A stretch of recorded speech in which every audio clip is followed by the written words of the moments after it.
Okay, so now we're streaming. That's good.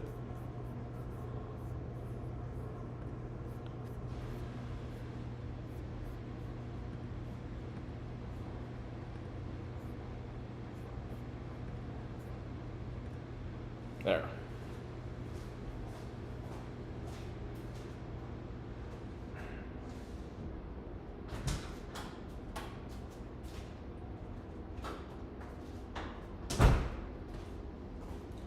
How is everyone or anyone doing? Where am I? I'm in my kitchen.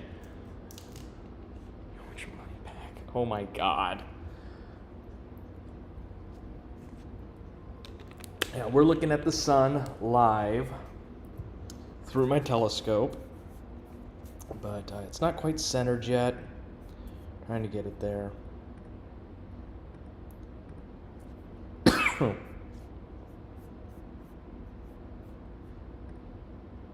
Nope, that was too much. Yeah, Michael, we got quite a bit of good activity going on, and I was able to get a pretty good handle on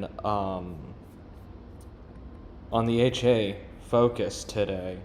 We're gonna jump way in there.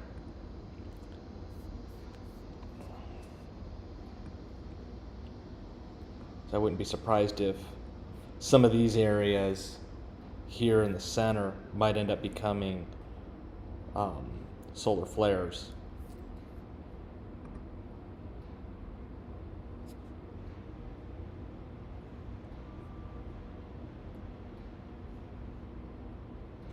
But yeah, we do have quite a bit of nice detail, good activity going on today.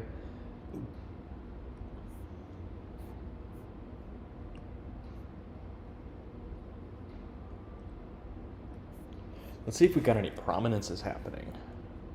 To do that, we're gonna turn the basically it's like the gain, the exposure way up. We can see this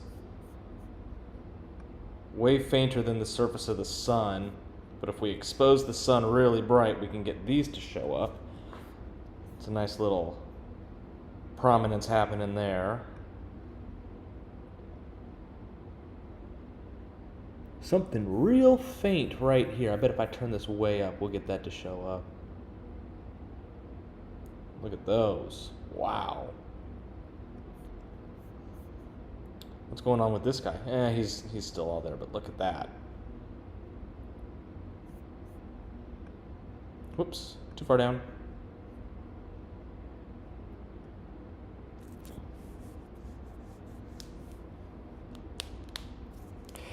Yeah, I have a very stable atmosphere today, so I'm taking advantage of it. I had almost no trouble at all getting.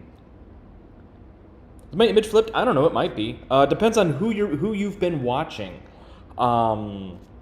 because if you've been watching like Sunshine Nate, he uses a reflector, and I'm using a refractor, and reflectors do flip the images, and refractors technically don't. But then again, my camera could be rotated upside down. I didn't pay attention. Michael, I am using the Lunt 100. It is a double stack telescope, but today I'm just running a single stack configuration. I want to get, look at, that's a satellite. That's a satellite, probably a Starlink satellite passing right in front of the sun. Oh, going the wrong way. Where'd it go? Where'd it go? We missed it. We lost it. Damn.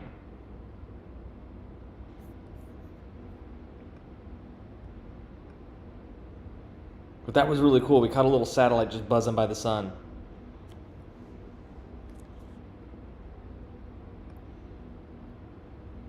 So I've decided to keep the telescope in a single stack configuration for a little while. I want to get really good at getting the correct exposure and everything. That might have been a bug. But I want to get really good at finding like the correct exposure for single stacking. A lot of really cool stuff happening on the sun today. So if we back that down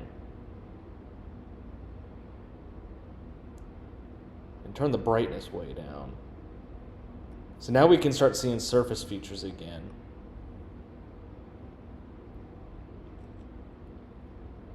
you got a little lonely sunspot over here.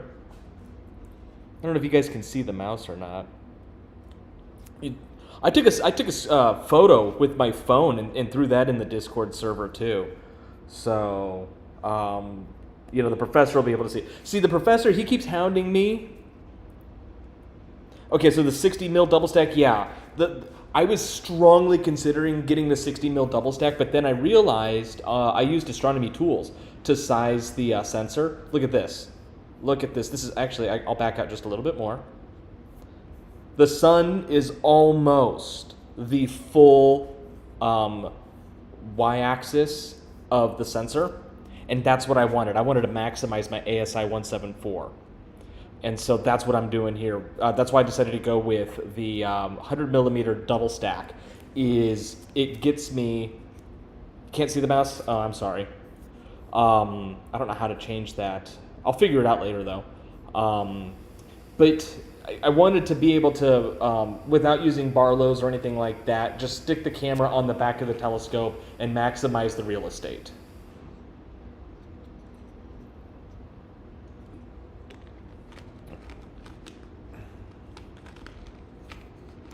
So now, how's the quality of the audio and the video? Like, are you guys noticing any skips, stutters, dropouts, anything like that? The reason why I ask is for those of you who are joining in that don't know, I'm using Starlink internet for this. I'm not using my home internet. I'm testing it out here in the city. I imagine that when I get out into the country, the connection speed will be better, because there's a bunch of interference in the city. When I get out into the country, a lot of that interference will go away. I've also been watching the satellites flying over Dallas, and at any given time there's only one. But if I were to go towards the direction of like where the El Dorado Star Party is, there's usually 2 or 3 satellites in the northern sky that I should be able to connect to. So I'm thinking for El Dorado Star Party, if the current trend of satellite launches continues, the 100 or so that were just launched in the last month to 2 months, they should be offering a bit better satellite density in those areas. I should have pretty good satellite coverage and uplinks. So let's jump in and start staring at some of these sunspots a little bit more. What do you guys think?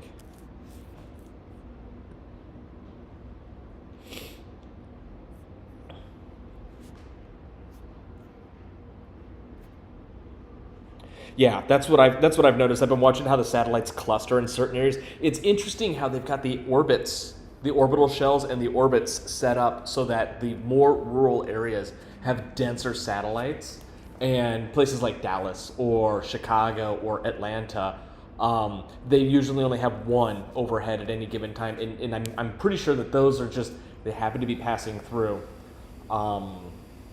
the airspace on their way to providing coverage someplace else remote. So as the network builds out and these new V2 mini satellites start populating the other shells in the orbits, this is going to become way more stable, because the V2 minis offer 4 times the bandwidth. And the little satellite just buzzed right through. Where'd he go? He probably disappeared. Look at this little prominence here. It's technically a filament because we're looking at it top down, but that's a really cool loop. Double loop, actually. Center those up. Triple loop.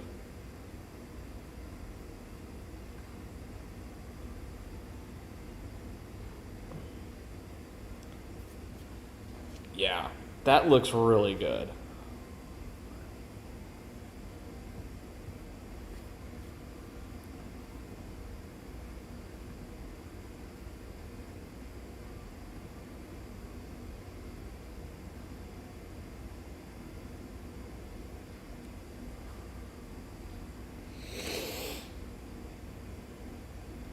So I think a few more days, maybe into next week, I'm going to have the practice on getting this level of detail really good with a single stack. and then I'm going to start playing with double stack. So here's how I know, and maybe Michael, since you got the 60 millimeter double stack, you might be able to help me with this. This isn't perfectly centered in the frame.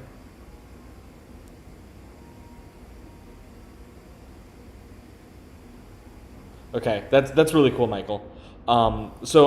This isn't perfectly centered, so it's not going to be exactly correct, but what I'm trying to do is find the hot spot on the middle of the sun. And so the hot spot is, I went a little too far with the exposure. Let's do that. Okay, so it is in the middle of the sun. It's this blown out region of the sun, and then the rest of the sun is normal, okay? And so when I do double stacking, this blown out region is off to the side, and I can never get the sun uniformly in focus. If you look at the sun right now, you can see that the edges of the sun are also in focus. The middle you can't tell because I blew it out. But if I drop the exposure down to like this, we're in focus everywhere. The whole sun is in focus. And I've never been able to do that with a double stack. Double stack, it's always soft on one half and super sharp on the other half. So I want to get really good at practicing a single stack, getting it tuned exactly right, just like this is. And then when I can do this in like a minute or two, which is all it took today, but I've also got really good skies, and I can do it consistently, then I'm going to throw the double stack on, which involves removing a bunch of hardware and putting different hardware back on. So it's an involved process.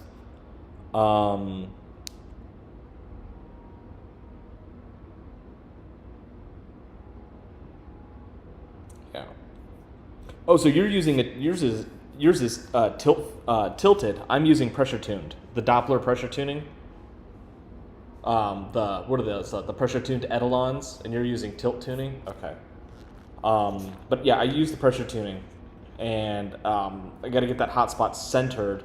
Throw the double stack on, and then try to get that hotspot centered as well. And when I can do both centered, then I know I'm going to have a perfectly focused sun. That's going to take a lot of practice.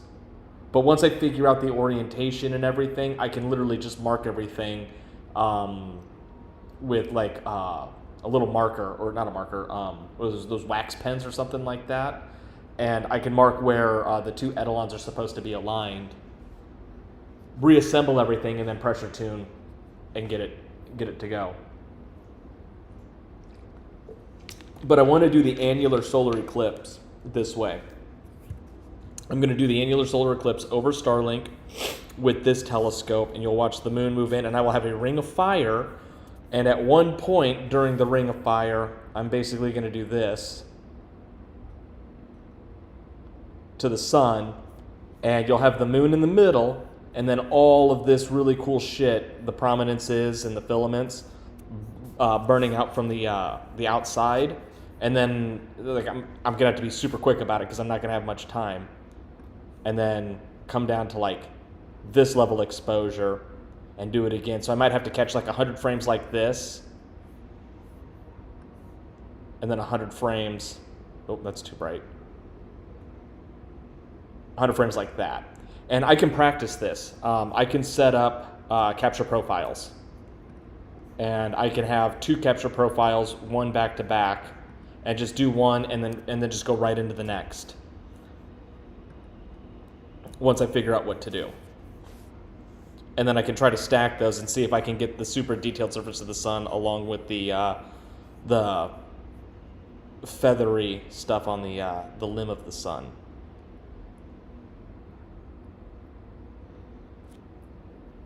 I'm looking to be one of the few people who can do it, because I'm going to go right on the center line, Michael.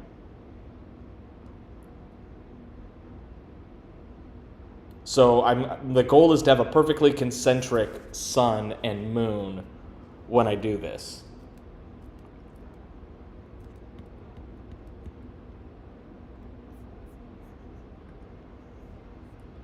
I'm going to jump way in. I'm going to look at the sun at 300% magnification.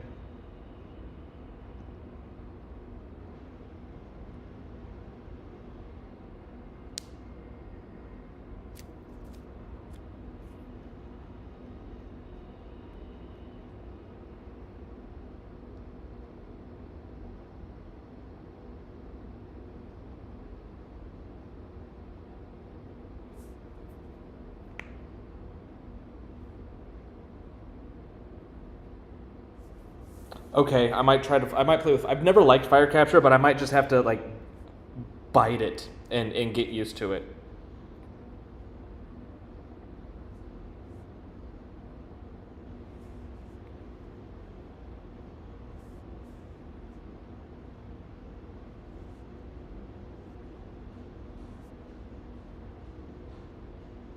All right. I'm going to step away for a second while y'all just look at space porn, and I got to check work emails. Whoops, that's not what I wanted to do. Leave it down here. The little sunspots are looking pretty nice.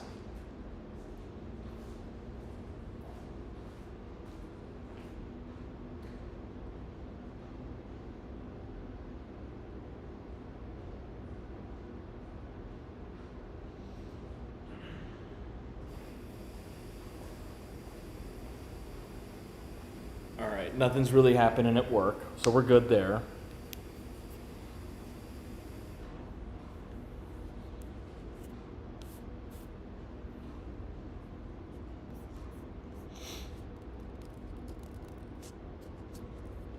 Let's see what else we got. So those are the triple filaments.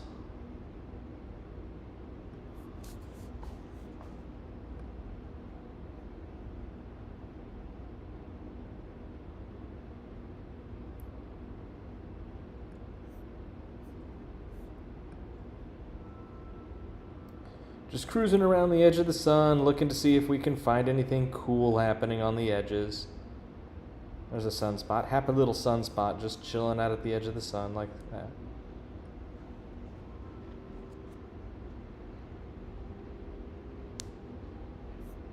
Oh, I'm not going to have drift in the field. I'm going to set up the night before, and I'm going to do robust polar alignment the night before. Or the morning of, technically.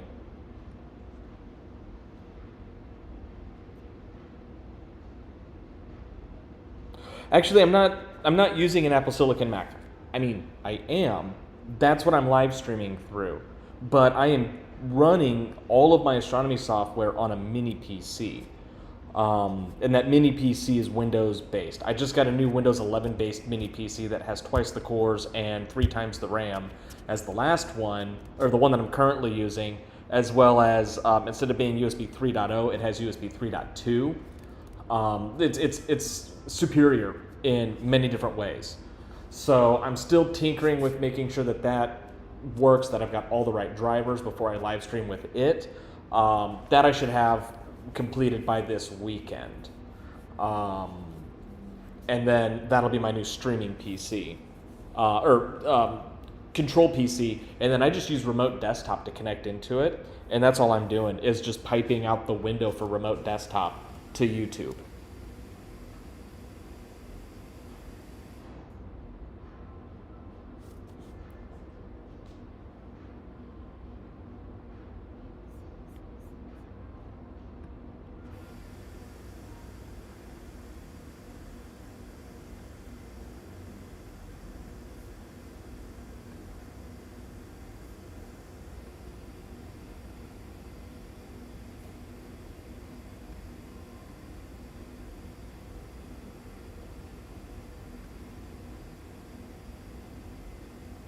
Another little lonely sunspot right there in the center.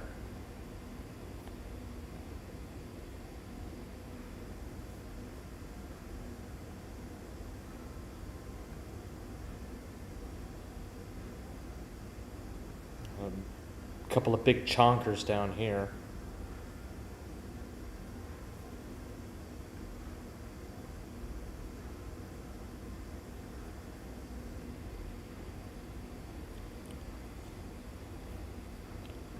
Dive into this one a little bit more with 600% zoom.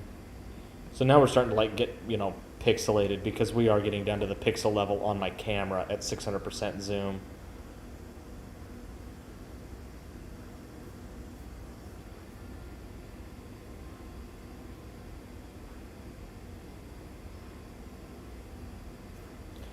You know what?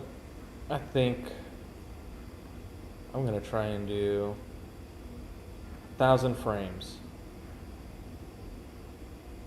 on this. I don't think. Well, I guess it did. It captured 1,000 frames on maybe this little region of interest. It's possible it did the entire sun at 1,000 frames, which sucks if it did. The reason it sucks is the sun's drifted out of frame.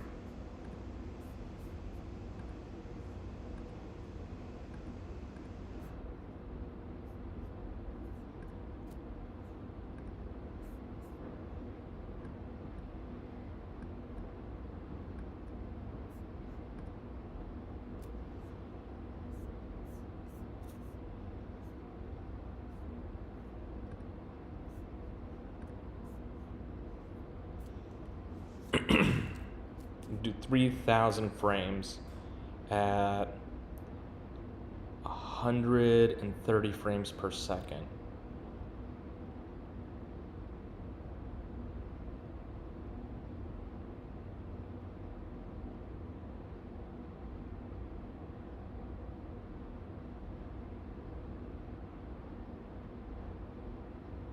Damn, that didn't take long at all.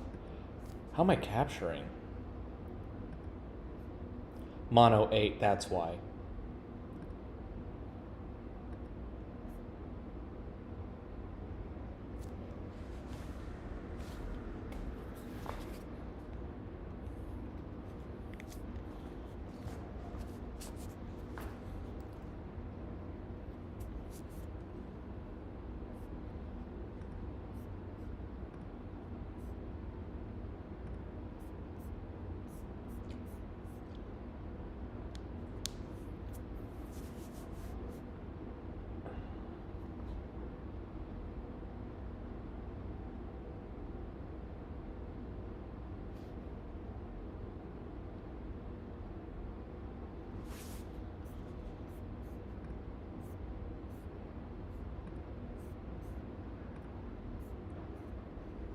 So I don't have fire capture on here, but I'll put it on the new computer and I'll start playing with it.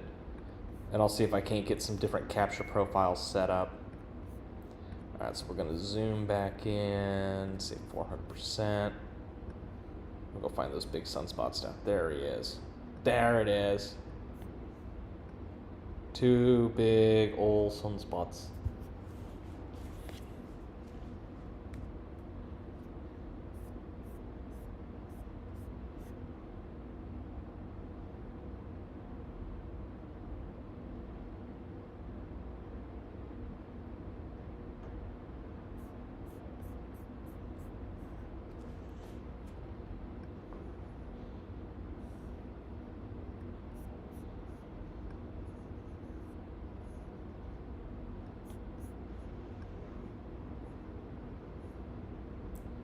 This would be a neat little region to just sit on. If I could just do like a region of interest capture. I know I can set that up. I just don't know how to set it up.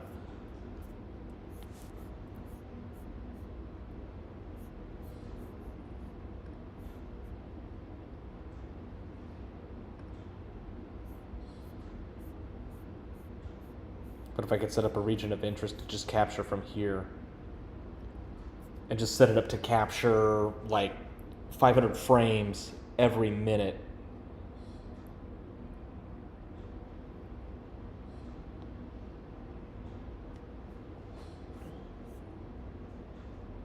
Punky has arrived. Everybody rejoice, release the pigeons. Punky's here.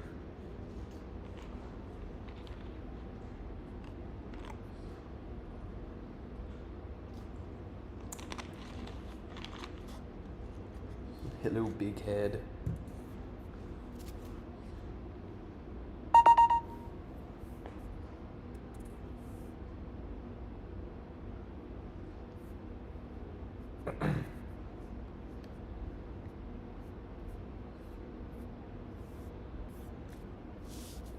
No, we release pigeons. We don't release doves. Punky, look at my son. Yes, release the crows. That's appropriate. For you, 100% we are releasing the crows.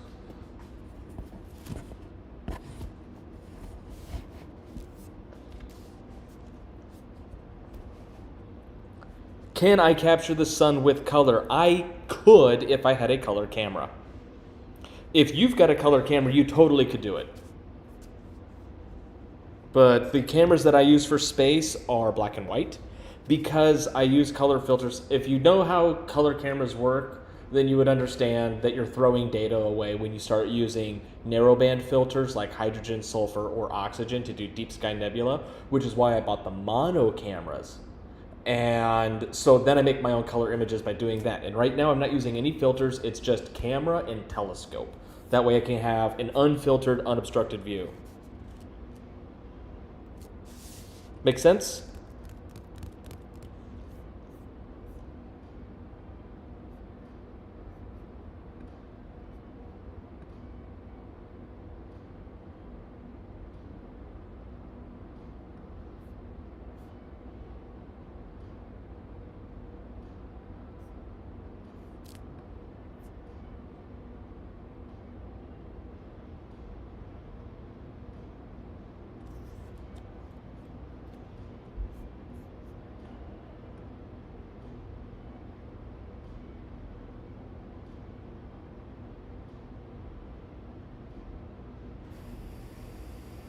Punky's got a question. What's going on, Punky?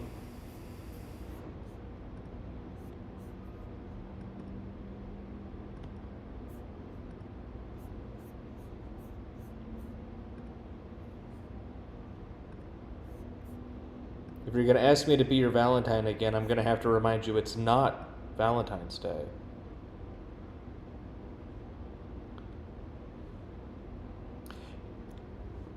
Green to Chief, I thought I reminded you to wear sunglasses when staring at the sun.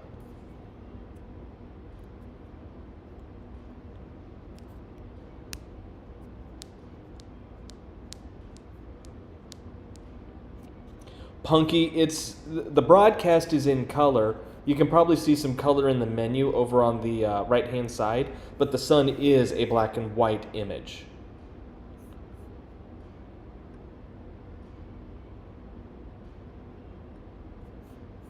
Switch the image. Well, yeah, sorry. I can switch it back. We'll go back to that.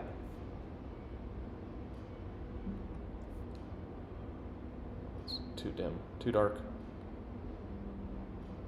There. I don't know if these are coronal ejections, but these are definitely prominences. Definitely got some plasma that's trapped up in the magnetic fields above the sun. That's actually what's going on with some of these shadowed loops and arcs that are happening on the surface of the sun. It's the same thing you see on the edge. We're just looking at it from like face on instead of edge on.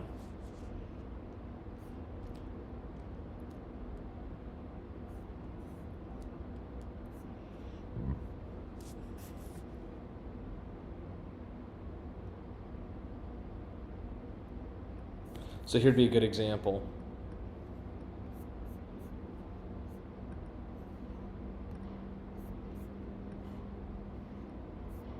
It looks like this might actually be a full loop, looping off the surface of the sun and then connecting back to the sun. And got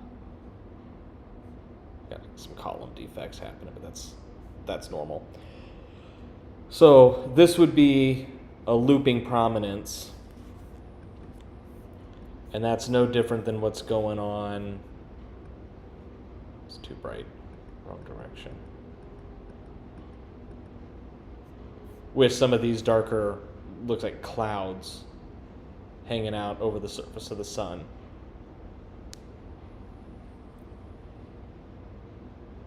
So the light stuff around the sunspots, those are... So you think of this black and white image as intensity. The darker it is, the less intense the light is. The sunspots are black because they're the least intense. The brighter areas are areas of higher intensity light. So you can think of it as really hot plasma on the surface of the sun that's being squeezed by the intense magnetic fields around a sunspot. The brightest areas, if they get super bright in a very short period of time, over the span of like a minute, that would be an indication of a solar flare, which the professor gets a few of those from time to time on his TikTok channel, and I'm hoping to be able to do it on YouTube from time to time as well. I don't know if we've had any solar flares today. I'm going to go check real quick on spaceweather.com.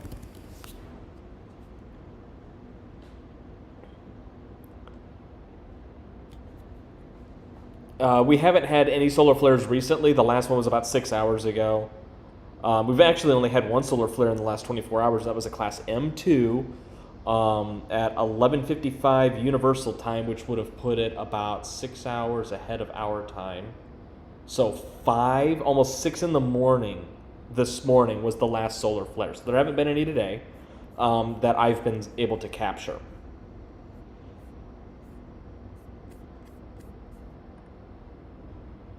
But like if I had to guess, I would think that maybe this area here, because it's really bright, could produce a sunspot, or not a sunspot, there is a sunspot there, a solar flare. Or there's this region over here. This has got a lot of really neat bright spots around it. Like I could see this being a complicated magnetic region that could lead to the occasional solar flare. When I say recent, I mean like during my broadcast, which has been going on for about an hour. Well, 31 minutes, so not quite an hour, half hour. If we round up, it's been an hour.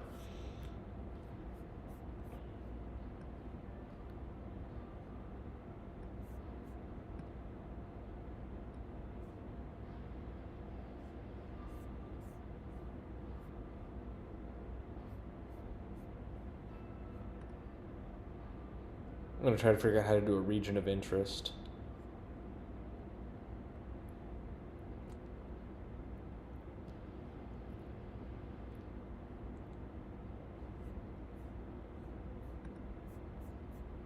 Maybe I can't.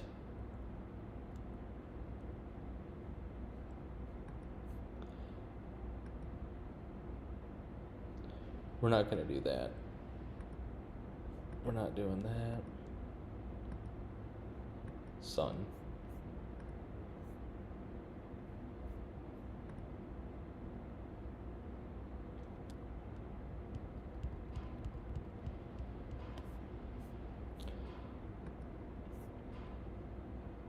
Well, there is movement with them, but you got to understand the scale of the sun. Like the sunspot right here in the lower left of this. I'm sorry, not the lower left, lower right of this. That's like the size of the planet Earth. Okay, so if we zoom all the way out, that sunspot's this one kind of in the middle, just to the right of center. That's like the size of Earth relative to the sun. And so when we look at some of these prominences sticking up over the edge of the sun, you can see that they are several times the size of the Earth, in some cases. So even if they're moving at 10,000 miles an hour, you're only going to notice a couple pixels worth of movement in 10 or 15 minutes. I've been asking the sun to turn the heat down. It said no. Texas is set to broil, and everyone else has to feel the effects of it too.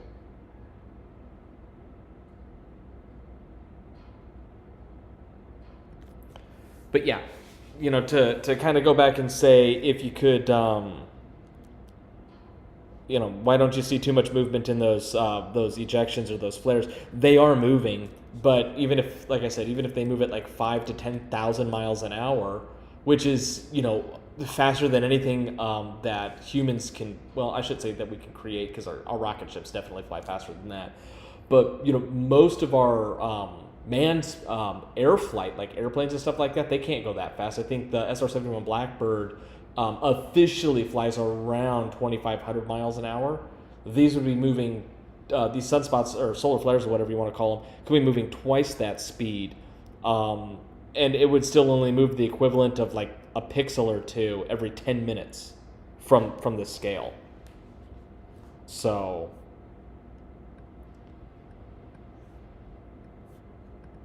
I'm going to readjust the sun a little bit. Boop, boop. There we go.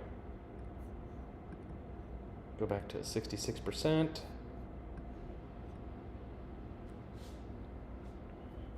Let's make sure that we're actually tracking at the sun. Yeah, tracking at custom rate. That's the sun rate.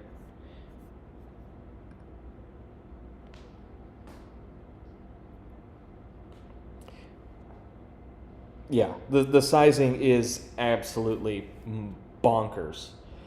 All right, I'm going to step away for just a second. Again, I'm technically at work, even though I work from home. I just got to make sure I don't have any emails.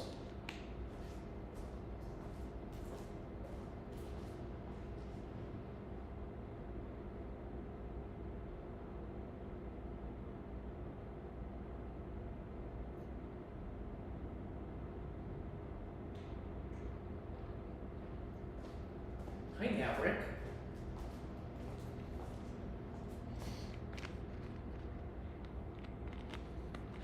All right, so I've got about 4 more minutes left on my lunch break. And I might do another evening live stream of the sun. And maybe, just maybe, I throw the double stack on. And what that'll do is that'll actually give us a much more detailed view of the sun. Yeah, it is, and I've actually done a time lapse over the span of 90 minutes, and there was considerable movement in that. I haven't published it because it's very time consuming to produce the time lapse, and I started the time lapse last September. I stopped working on it for many months.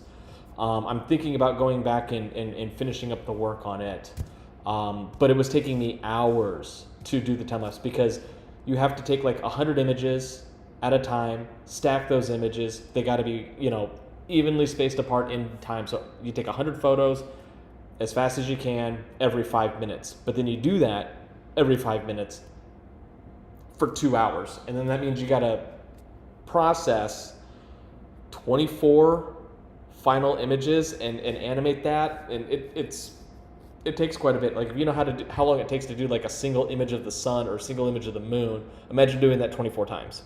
And then that's how you do a 24 frame time lapse, which would last about 1 second. So the goal next is to start doing longer time lapses. Something where when you watch it play back, it's, a good 5 or 6 seconds, where I would need upwards of maybe 200 photos taken. And that would be about 1,000 minutes, which is over 10 hours. So I might have to revisit how often I'm taking these photos. But anyway, yeah, that's kind of what I got to figure out. Yeah, Punky, I did eat. I had some leftover spaghetti and meatballs for lunch. Just popped it in the microwave, ate it, and woofed it down real quick. That's why I've been at lunch for about an hour, but I've only been live for about 40 minutes. The first 20 minutes was eating and setting up the telescope and getting the live stream ready while my food was eating and heating up and then settling after I ate it. So. Yeah. But yeah, I'm gonna go ahead and get back to work for about the next hour or two, and then my day's usually my day wraps up around 3 in the afternoon, 2:33 in the afternoon Texas time. So I might throw the double stack on and just play around with that, and if I can get a good view of the sun, maybe I do one more live stream of that super detail. So if you guys want, follow along, turn on your notifications, and when I go live in a few more hours, you guys will know. So take it easy. Catch you on the next live stream.